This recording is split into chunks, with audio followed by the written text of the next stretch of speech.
So we're on Parshas CHUKAT. We're moving along week by week, page 838, if you want to follow. Hello. So it begins by Davar Hashem el Moshe vel Aaron lemor. Hashem says to Moshe and Aaron to tell the Jewish people the following. What? Zos CHUKAS HaTorah. These are the chukas, it's a decrees, the law, we'll explain shortly, of the Torah, Shertiva Hashem lemor, that Hashem tells them. And what is it? Vayichol lecha para duma tamima. You should take for yourselves a red cow, or a par is really like a heifer, and it has to be totally red. Asher ein ba mum, and it can have no wounds or flaws anywhere on it. All right, that means it could have, for instance, it can't have hair of a different color. It has to have red hair, and if you move the hair around and you find a different color, no, it's not good. And asher lo ol aleha ol, and it has not had a yoke put upon it. That is, it hasn't been forced to work. Okay, so first thing is that the Torah tells us this is what's called a chok. A chok is one of the subcategories of mitzvos. Right? There are many different types of mitzvos. There are mitzvos that give witness. That's called eidos. Like the mitzvah of circumcision, it is a witness upon the body of a male that he's a Jew, that he follows the covenant. Right? The covenant is placed upon his body. So, right, tefillin are considered an os. Shabbos is considered an os, meaning a sign. It's a symbol, right, of Judaism. Or certain parts of Judaism. Then you have mishpatim, which are laws that we believe we would have thought of on our own. We wouldn't have necessarily, but people like to say so. For instance, don't murder, don't steal. Right? He'd say it's logical to think I shouldn't steal, because if I don't steal, it's because I don't want other people to steal from me. And what kind of a society do we have where everybody steals from each other? You'd be spending all your time just watching your stuff. Right, which is pretty much what we do, right? So the idea is that's called a mishpat. That's a logical rule, right? It's not necessarily logical, but it appears logical. And then another one is called chukos. Chukos are laws that God gave us that apparently do not seem to have a understandable reason. So you could say maybe kosher could be a chok, because we know that keeping kosher has nothing to do with health, even if it is healthy or not healthy, but it has nothing to do, there's nothing in it that was made for health reasons. It's not because it's logical. I mean, there's nothing specific logical over the fact that we can eat a cow but not a horse. Right? But that's the rule. Or we can eat one part of the cow and not another part of the cow.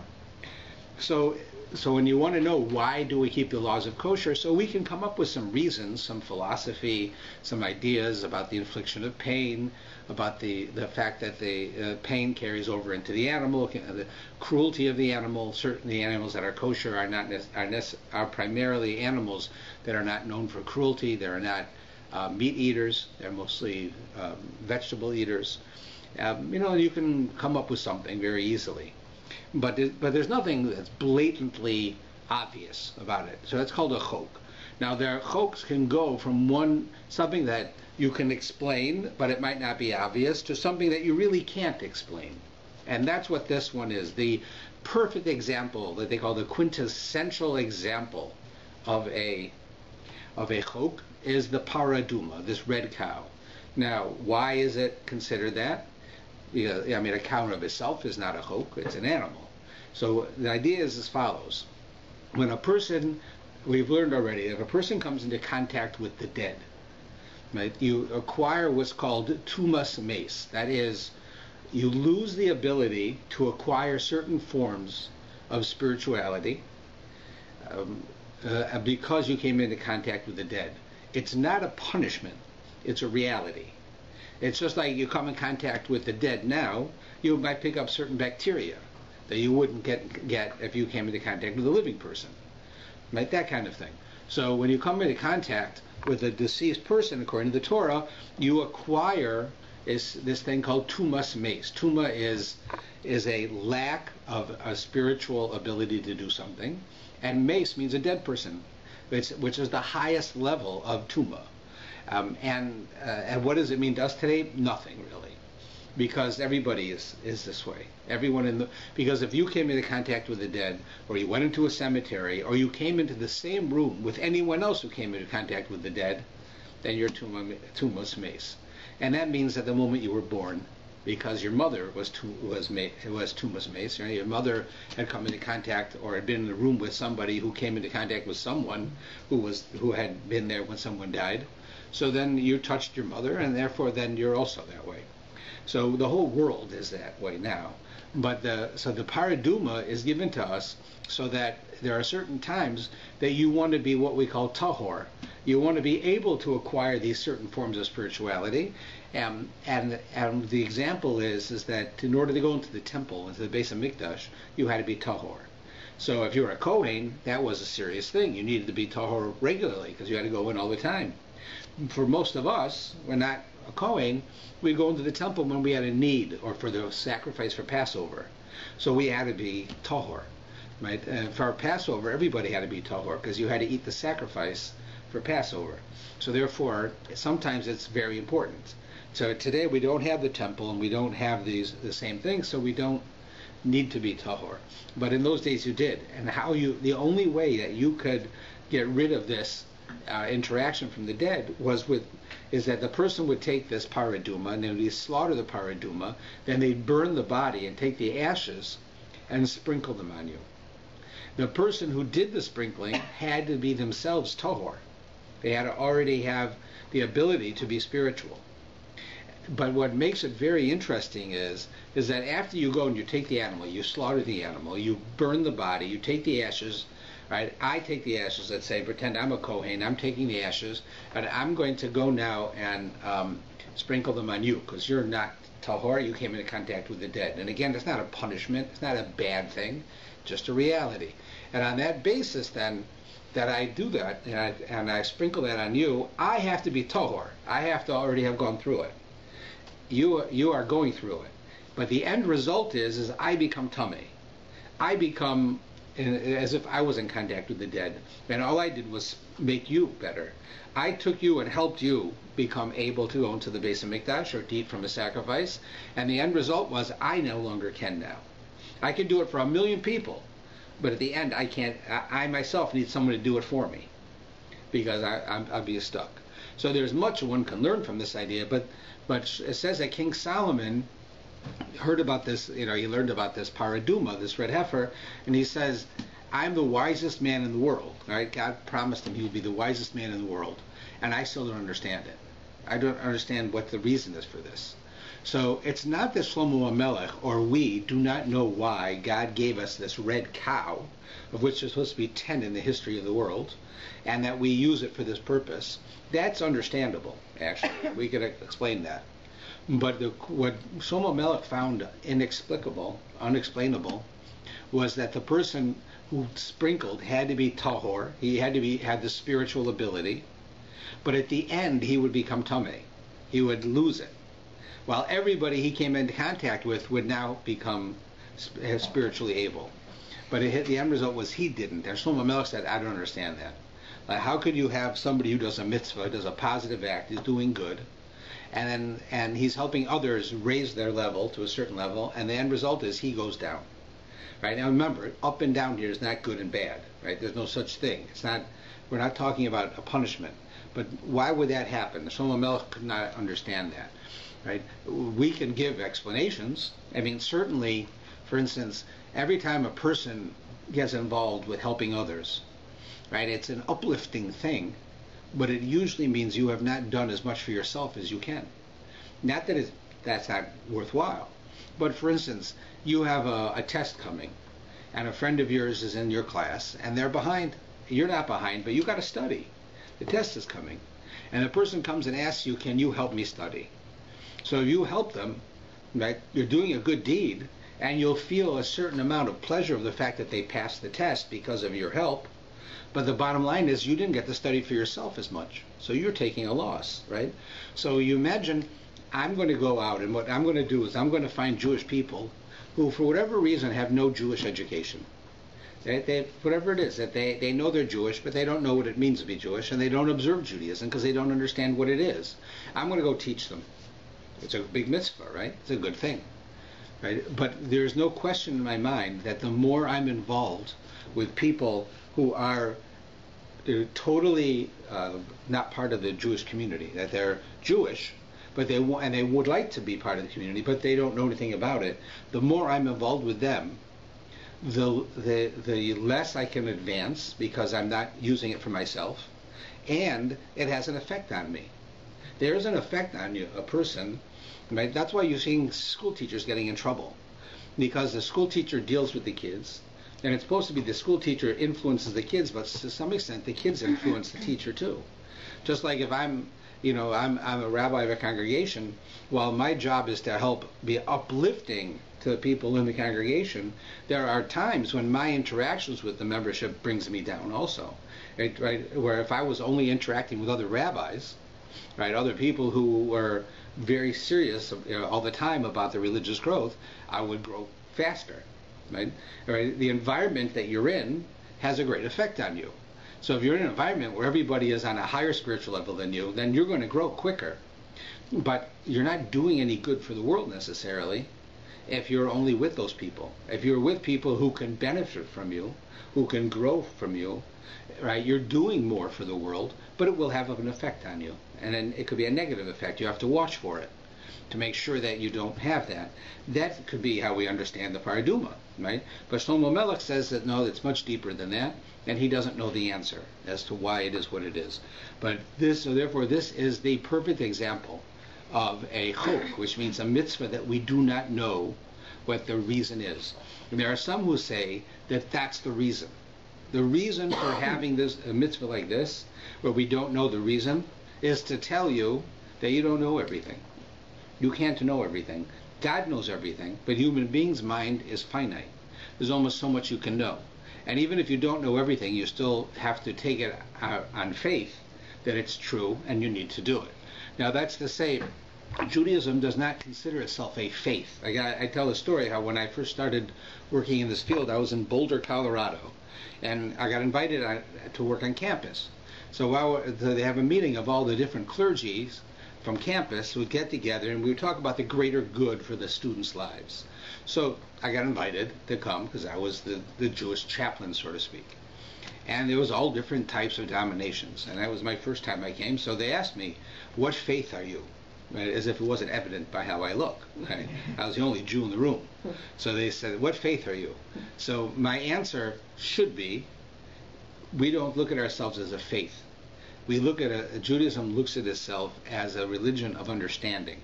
We don't believe in Judaism. We understand Judaism. We learn Judaism. We do it even if we don't understand it. But our goal and the number one mitzvah is to learn, not to believe. But now, as an aside, there is a place for belief. There is an idea that we can't know everything. Even what there is available to know, any one of us can't learn it all. And we therefore have to sometimes say, as I did when I was in yeshiva, when I first went to yeshiva, I went there and I said, I'm going to ask them questions about Judaism. And they'll answer my questions, and I'll see if they can answer my questions well, then I see there's something to it. So I would go and ask my questions, but you get to a point where every answer they give you is a good answer. And therefore, you have to now be intellectually honest. You have to say, up until now, I was a non-religious person questioning religion. Now it's apparent I have to take the leap of faith, because every question I've asked and every issue I came up with, they answered in a way that I found to be very appealing and logical. I now have to make the jump to be a religious person who questions rather than a non-religious person who questions, because I have to be intellectually honest. They're challenging me, and they're giving me good answers every time. So I have to do that. That idea that a person needs to be able to make that intellectual jump, right? Sometimes that has to do with faith. And that's what the Paraduma is telling us, that most of Judaism is based on logic, but faith plays a role.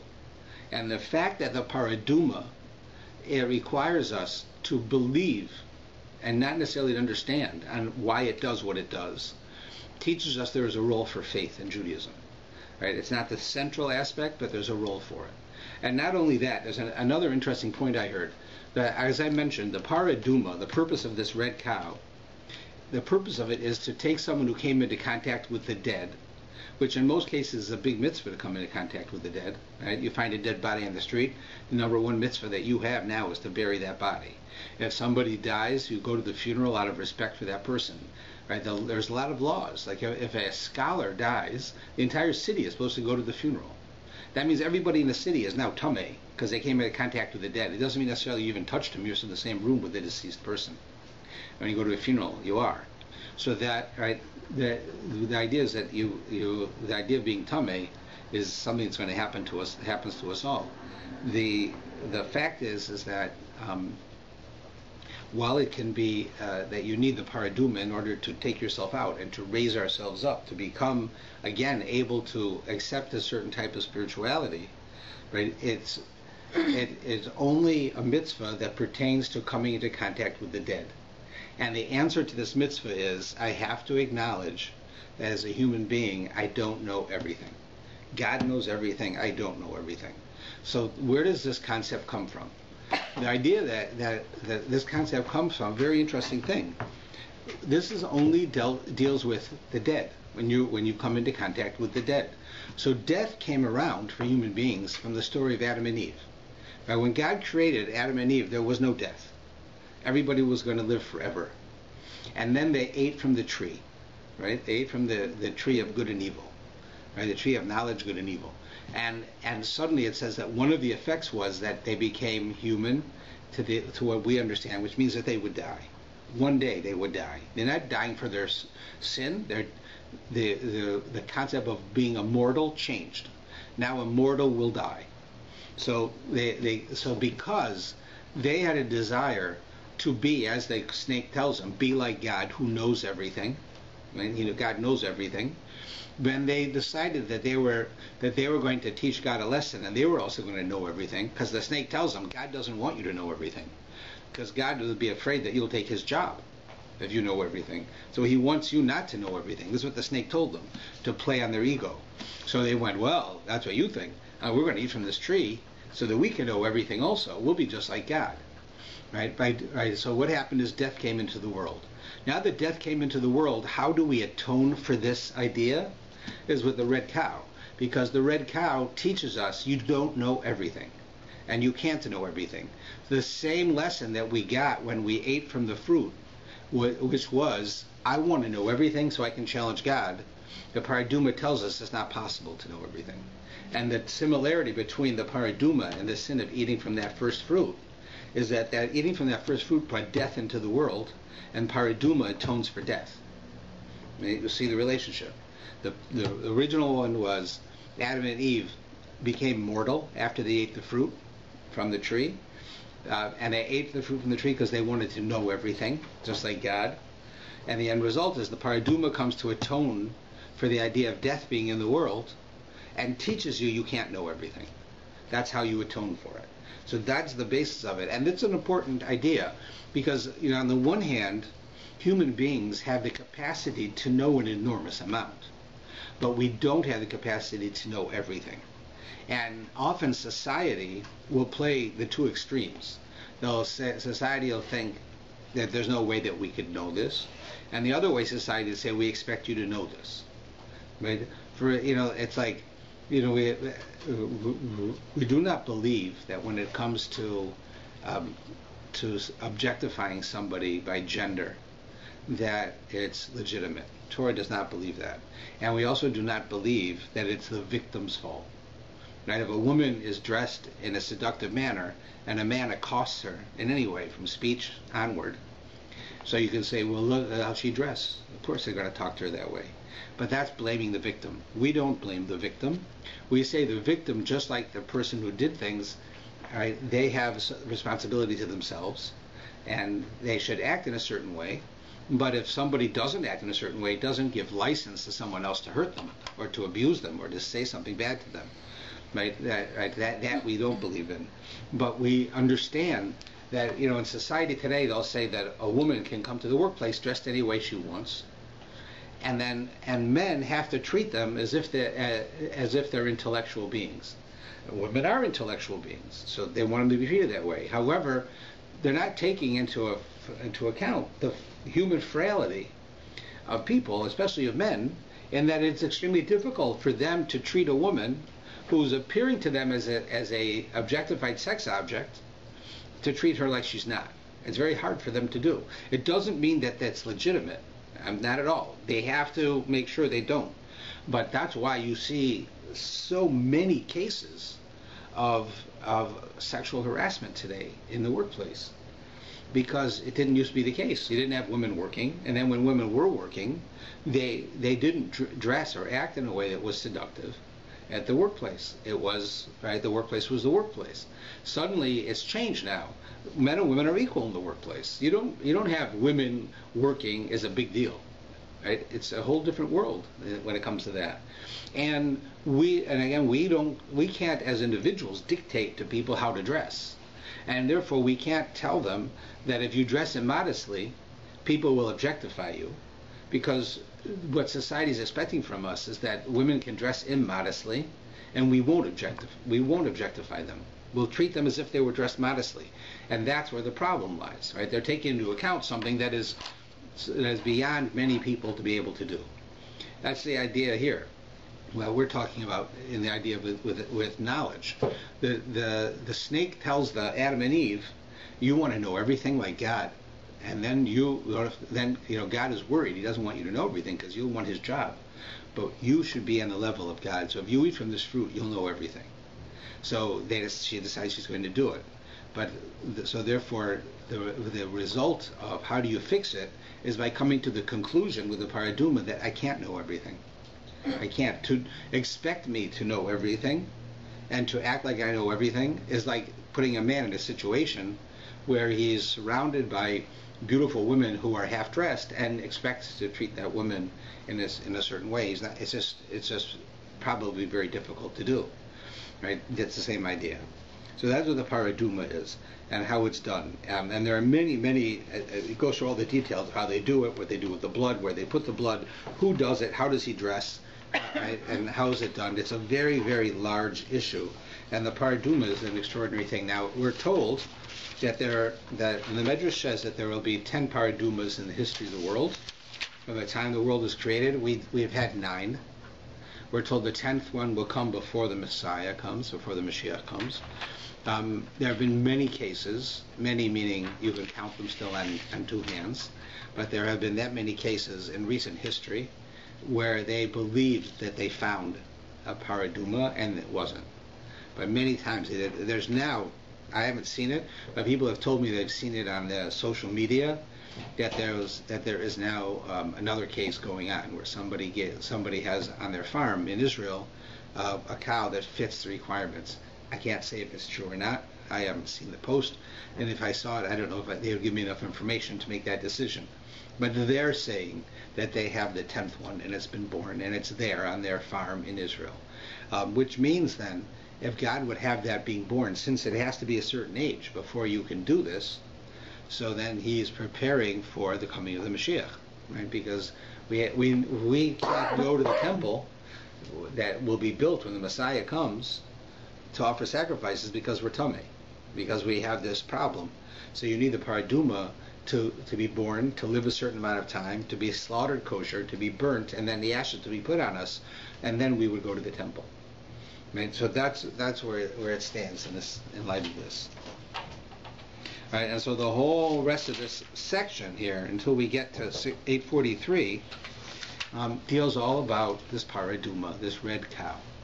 But when we get to 843, we begin now a section of the Torah that is actually quite sad.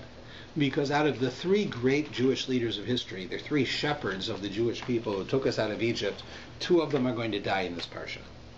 2 of the main ones. You have Moshe, Aaron, and Miriam, the 3 greatest leaders of Jewish history.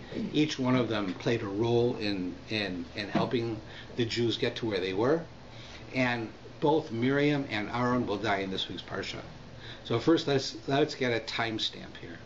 Right, last week's parsha, and the week before, we were talking about the Moshe sending in the spies, and then we talked about the story of Bilam.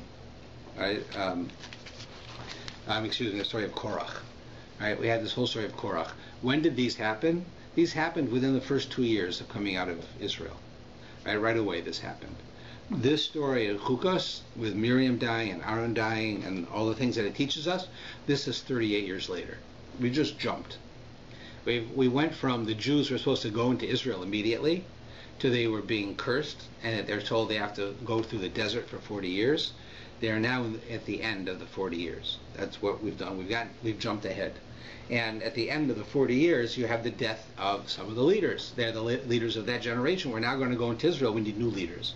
So the first one that dies is Miriam. And that's what we have here. The children of Israel, the whole assembly, arrived at the wilderness of Zin for the first month, and the people settled in Kadesh. Miriam died there, and she was buried there. There was with Moses spoke up, and he said, if only we had perished as our brethren perished before Hashem. Why? It goes on and on and on. It talks about Moses complaining because what happens is that the Talmud tells us, and the Medrash tells us, that Miriam, because she was such a tzaddik, in her merit, God created a water well which followed the Jews through the desert. How he did that, I have no idea how a well can follow people, but it did. And wherever they were, they had this well of water, and it was only there because of Miriam, because of how she acted, how righteous she was, that God gave a blessing to Jewish people that wherever they were in the desert, they'd always have water. Suddenly Miriam dies, and the next paragraph is, the people are complaining there's no water. There's no more water. What are we going to do? We're going to die in the desert. There's no food for us, there's no water, there's no nothing for us. Moshe, you did it again, and that's what's happening here. So it says that Moshe fell on his face. He couldn't believe it. Right? It's a sign of absurdity. And he goes to talk to God. What do we do? So here God tells him, I want you to take your stick, your walking stick, and I want you to go over to the rocks in the side of a cliff. I want you to tell the rock to give you water. And water will come out, and everybody will have water. Right? So Moshe goes back, and the people are complaining. And they continue to complain. So he gets angry, and he says, what's with you guys? Right? And he says, so he takes his stick and he hits the rock, and he says, you're a bunch of ingrates. God took you out of the desert, out of Egypt, took you into the desert, gave you everything you needed all these years, and here suddenly a day goes by, you don't have water. Right? Suddenly you want to go back to Egypt now. After 38 years, now you want to go back to Egypt. Like you're ingracious, you're cruel. Right? Moshe's telling the people. Right? This is what he's saying. So God tells him, well, get them water. So you get the water by speaking to the rock. Of course, Moshe's not in a mood. He's in a mood. He's not prepared to just overlook this. So he says, here's how you're going to get water, you rebels. Right? He speaks very harshly to them. He gets angry at them. And then he goes and hits the rock instead of speaks to the rock. So some commentaries say that the fact that he hit the rock was an enormous sin. Because God told Moshe, talk to the rock. Now, if it was me, and God told me to talk to the rock and I hit the rock, he would say, good job. Because he knows I don't know what I'm doing anyways, and that if he tells me to do something, I do what I think he means. Moshe understood God very well. And if God told Moshe to speak to the rock, he knew to speak to the rock. So why does he hit the rock? Because he was angry. He got upset. So he hit the rock. Right? And water came out anyways. And it accomplished its goal, but he didn't do it in the way he wanted. And therefore God cursed him that he would not enter the land of Israel because he did this. Now it's a bit of a problem to understand why God would do that, because here Moshe is like the leader, the shepherd of the Jewish people. And Miriam dies, his own sister. Jewish people come, instead of coming and mourning over Miriam, they just come and they say, where's our water? We have no water. Moshe realizes the water was here because of Miriam, and therefore he has to find water for them. So he speaks to God and he finds water. But in the meantime, he gets angry at them, and God says, because you got angry, you can't go into the land of Israel. In other words, that's for a person on your level, Moshe, somebody who is on the greatest spiritual level a human being can achieve, for you to allow yourself to get angry at the nation for wanting water, you're at fault, and therefore you will be punished for that, right? And you will not be able to enter the land of Israel, which we may not think is an enormous punishment, but for Moshe it certainly was. It was the culmination of his entire life. His whole purpose of life was to take the Jewish people out of Egypt and bring them to the land of Israel with the Torah. And he couldn't do it. He could take them to the border, but that's as far as he could go because of this. So so it says he spoke to the rock he hit the rock instead of speaking to it. Now, so as I said before, there's an argument among the early commentators who are very authoritative as to what his actual sin was. Some say he hit the rock instead of spoke to it. That's a sin. God says, Moshe, talk to the rock, and Moshe goes and hits the rock. That's not the same thing, right? And therefore, since Moshe was on such a high spiritual level, and God wanted that Moshe should do what he tells him to do, so he holds Moshe accountable to the letter and the spirit of the law, to very specific points. While God may say, okay, I want you to do X, Y, and Z. Right? Well, I can't do X, Y, and Z for whatever reason because of who I am. It's not possible for me to do that. God expects me to do certain things, and he expected Moshe to do certain things. Based on Moshe's level, he had to do exactly what God said. If God said to me, I want you to talk to the rock, and I hit the rock, he'd say, okay, that's good enough, right? Because I'm not Moshe. So that was his punishment, that he couldn't come to the culmination, to the end of who he was supposed to be, and therefore he was punished for that. The comment I like to follow the commentary that said that this is the Rambam's opinion, that his anger was really the sin, not the fact that he hit the rock, because he hit the rock, the water came out anyways. Right? If he spoke to the rock, the water would come out, and if he hit the rock, the water came out. So it very well could be that hitting the rock wasn't really the sin. It was the fact that he says to the Jewish people, all right, you rebels, this is what you want? You're telling me that you'd rather go back to Egypt than stay in the desert? Right? That I took you out of Egypt, it was bad for you? All right, here's your water. Keep quiet already. Right? That's basically what he's saying. Right? And that's what goes on. So Moshe took the staff, it says in 8:45, as God told him, and Moshe and Aaron gathered the people together, and then Moshe says, listen now, O rebels, shall we bring forth water for you from this rock?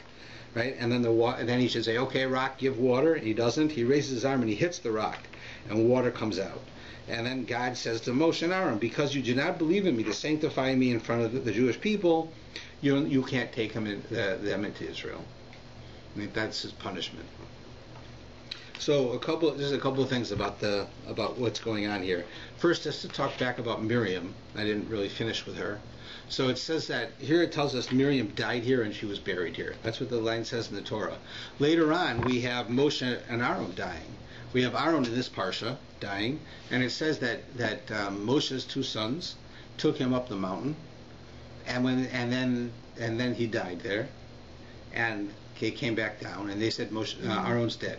That's all they said. Aaron's dead. And the Jewish people, it says that the Jewish people, the men and the women, mourned him for 30 days because he was very beloved. Later on, we learn that Moshe dies at the end of the Torah. And the Jewish people don't know where he's buried, and they don't know how he died.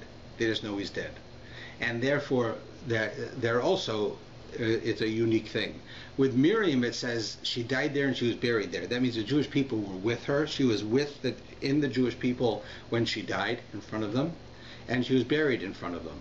And there's a radical difference between Moshe and Aaron's dying, which there's no closure for the Jewish people, as there is with Miriam. It says that when Moshe and Aaron died, the Jewish people mourned him. With Aaron, the men and the women mourned him. With Moshe, the men mourned him. With Miriam, it doesn't say anywhere that anybody mourned her. So the few lessons that we learn from this is that one is that the fact that Moshe and Aaron died in an unexpected way, and the people didn't have a chance to go speak to them before they died, right? That left them with a very big emptiness within them, the people, and they mourned for them for a long time because of it. It's like I know that my mother told me a story once that when my father's mother died, so it upset my father, of course. I mean, I knew his mother, so it was, he was a married man. It upset him. Said that when his father died, he cried. So my mother said that it was absurd because he was very close to his mother and he wasn't close to his father. His father was very distant to all the kids. He had a very hard life, and maybe he showed it that way. I don't know. I never met him. But she said he cried for his father because they never were able to connect. They weren't able to do that. Well, with his mother, he was able to connect. That's sort of what happens here. Here, Moshe and Aaron die. Basically, the Jewish, all the Jewish people know is Aaron goes for a walk with his two sons, and they come back and say Aaron's dead.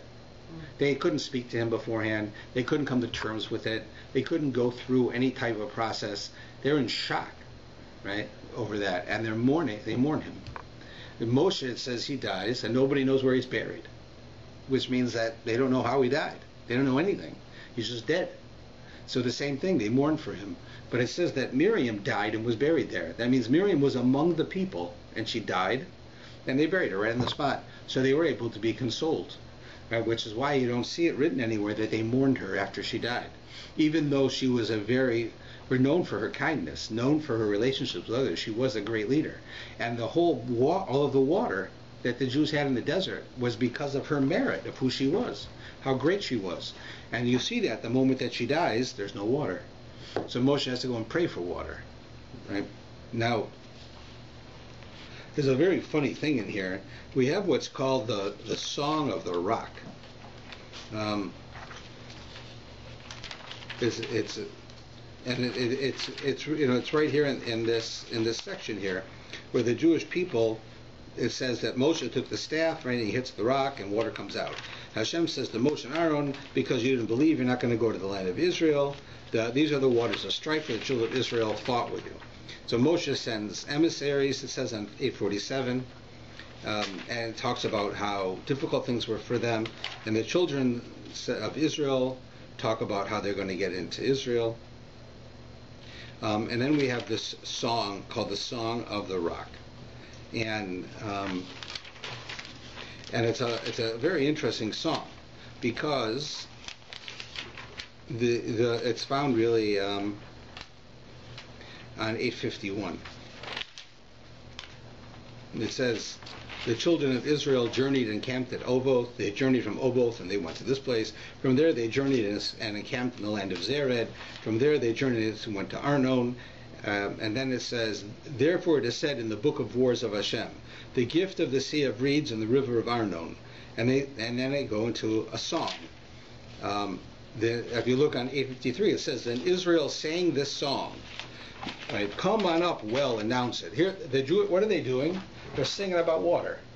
Right? What happens is Miriam dies. Suddenly they wake up in the morning. There's no water. The well's gone. So they need water. So they go to Moshe. We need water. So Moshe goes and he prays to God and he gets water for them. Right? So now they go and they sing a song. Now in Judaism, in the Torah, when it talks about singing, it's not like us singing. That we sit down and we write a song and I teach it to everybody and we sing it. A bunch of people singing Kumbaya. That's not it. This is a spontaneous spiritual form of prophecy that hit the entire nation at one time, and they were able to express themselves through song. So they were all singing the same song with the same words, but yet they didn't practice it. Like a second before, they didn't even know it. But it was part of a prophetic vision that they had. Exactly like the song at the sea. When the God split the Red Sea, it says that they sang a song. It was spontaneous. It wasn't planned. It wasn't like they took turns. They didn't practice it. It's spontaneous prophecy at the level of calling it a song rather than calling it prophecy. But it was on that level. That happens here as well.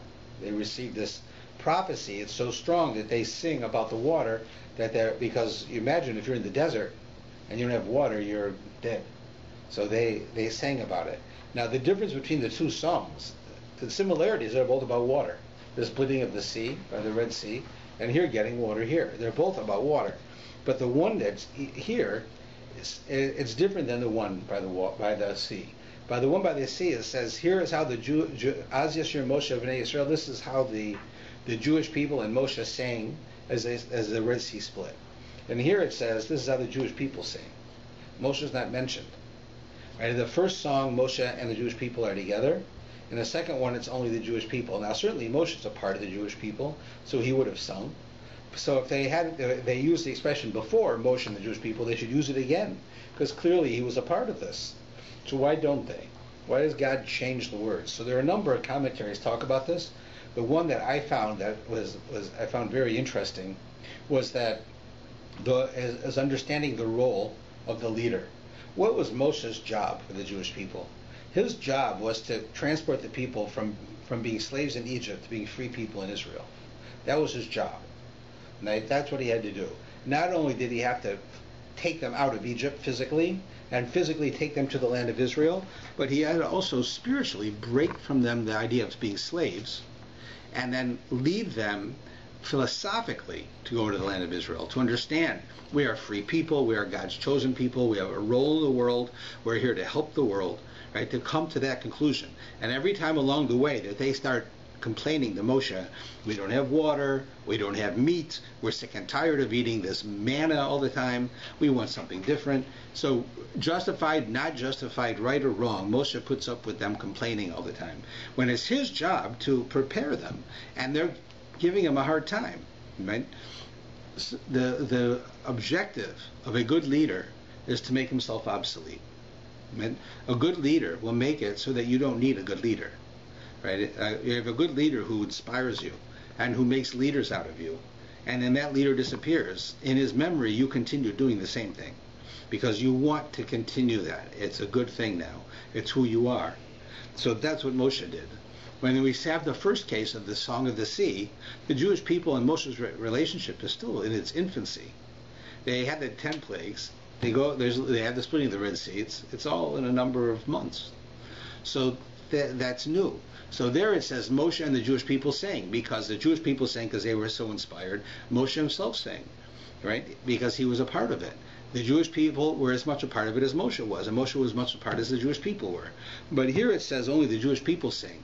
Even though Moshe is one of the Jewish people, and therefore he probably sang as well, his name is not listed. And that is because he has finally come to understand the conclusion that he has made himself superfluous. He has done his job.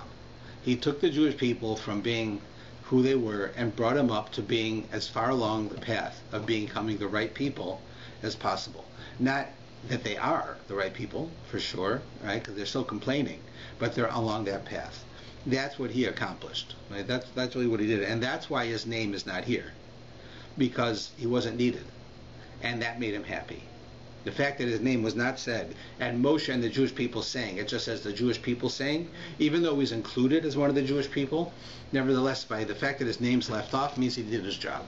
Our job as parents, right? We learn this in many ways, but I learned it just, with my daughter getting married, and actually just recently somebody else I was talking to, his daughter may be getting engaged very shortly, and he's going through a very similar dilemma of the happiness and sadness at the same time. We're going through these types of feelings, and the whole idea is that a father has to come to the conclusion to realize that his daughter or his children, just as a mother has to, don't need them in the same way anymore. They've grown up. You dedicated years after years after years of your life, and your money, your time, your love in every way you can for your children. And while they still have an emotional need, right, in many cases for their parents, they can live their life because you did it. Right? You did it. You accomplished it. You made a good person out of a piece of clay. That's what they are. They're born, their babies are clay. You made someone out of that. Right? Sometimes it's hard for us to accept that conclusion. Right? It's it. We did it.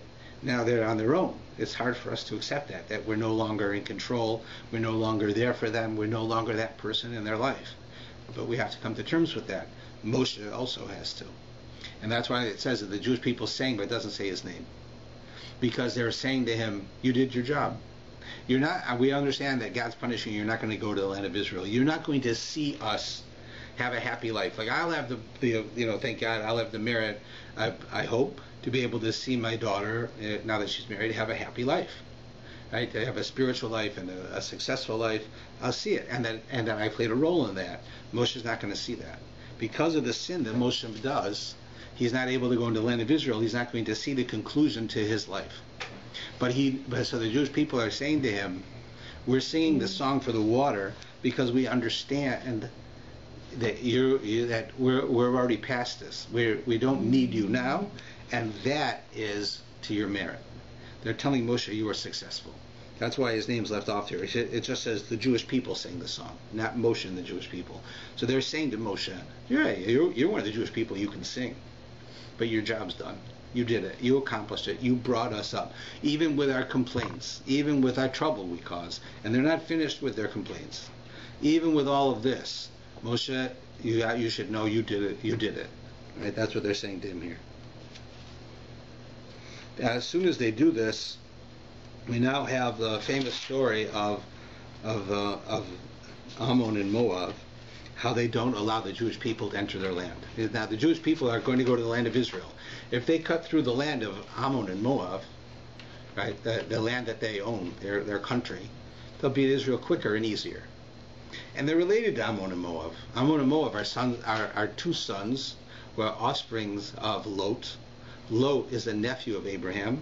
So the Jews always looked at Ammon and Moab as sort of the poor cousins, because they were cousins, but they were very immoral. Right? They were very loose. These two nations, Ammon and Moab, but nevertheless they were related. So the Jews come and they say, "Can we pass through your land to go to Israel?" And they say, "No." And you see that they don't give them food, they don't give them drinks. And the Jewish people said, "Let us pass through. We'll buy food from you. We'll buy drinks from you. Right? We're cutting through on your road. You've got rest stops on the side of the road. Right? We'll stop and buy Coke. We'll buy lunch. We'll buy things from you." And they said, "We don't want you. We don't want your money. It's not right. You can't buy us. You Jews, we don't like you. You can't come through our land." So they had to go all the way around. It took much longer. All right. Because of that, it says God tells us that a Moabite, and an Ammonite, they're not allowed to enter to the Jewish people. They can't convert because they're just innately cruel because of what they did. And it says, so you shouldn't forget what they did to you. Now, you can always ask the question, which we asked back at Sukkot's time. Ruth was a Moabite. Ruth came from Moab. Ruth is the mother of King David. Eventually King David comes from her. The Messiah comes from her. Right? Ruth was a very illustrious character, but she was a Moabite. How did she convert? So it says that it was only the men who couldn't convert, because it was the men who came out and stopped the Jews from crossing. You didn't send women out to stop a nation of people from entering your land. Right? They'd be afraid that they won't listen. They'll just push them over. But they sent out the military, and they said, "You're not coming in." Right? Those are all men. So therefore, when the Torah says that a Moabite and Ammon can't enter the Jewish people, it's talking about the men. That's how Ruth was able to do it. Right? And they didn't know this to be the case until the time of Ruth. When Ruth had interest in converting, so the head of the Jewish people was Boaz, who eventually married her. And we're taught that Boaz brought this to the court, and he asked them, and they concluded that it's only the men who couldn't convert, the women were allowed. And so that goes on. And then it just tells us how the Jewish people are traveling through the desert. Now, and they're getting to the land of Israel. An interesting thing on 855, it says, Israel settled in the land of the Amorite. Moses sent to spy out Jazar, and they conquered its suburbs, and he drove away the Amorite that was there. They turned and ascended by way of Bashan. Og, king of Bashan, went out against them. So who is this Og, king of Bashan? So we hear about him a few times. We know that he was alive during the days of Abraham, which is mortally is not possible. That he could have been alive in the days of Abraham and be alive in the days of the Jews about the land of Israel. Talking, 500 years later, it's just not very logical that this happened, or 300 years later. So how is that possible? So this Og, our literature tells us, is a throwback. That is to say that there are human beings around before the flood. Right? We had Noah's flood because human beings were acting wrong, so God wiped them out and started over again. So there was an actual physical change in human beings. The human beings before the flood and human beings after the flood were not the same. The ones before the flood were what we would call superhuman. They didn't get sick. They were extremely strong. They were healthy. They could, and therefore, they could live a life without all the worries that we have, because of their strength, their abilities to sustain themselves, how to take care of themselves, their intelligence, and all of this. Because they corrupted themselves when they had everything going for them, So God wiped them out and put in a new type of human. But it says that one of them, by the name of Og, it says that when Noah came by with the ark, he reached up and he grabbed the back of the ark, like the rudder.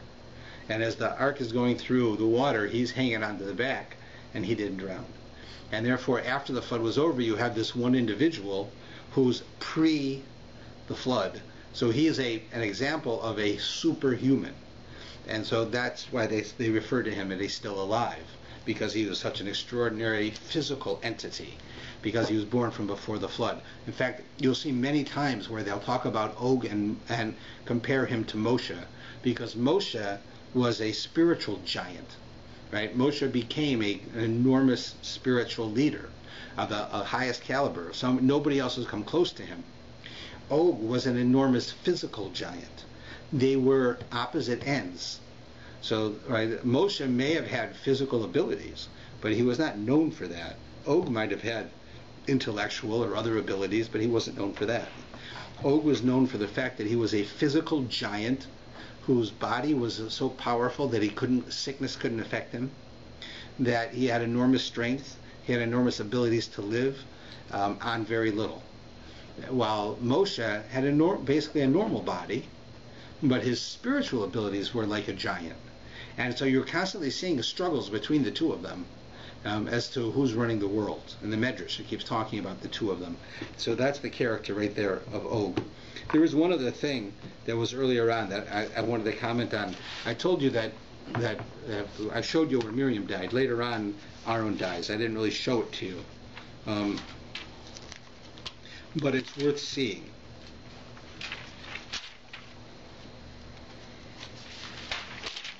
And it's right here on 847.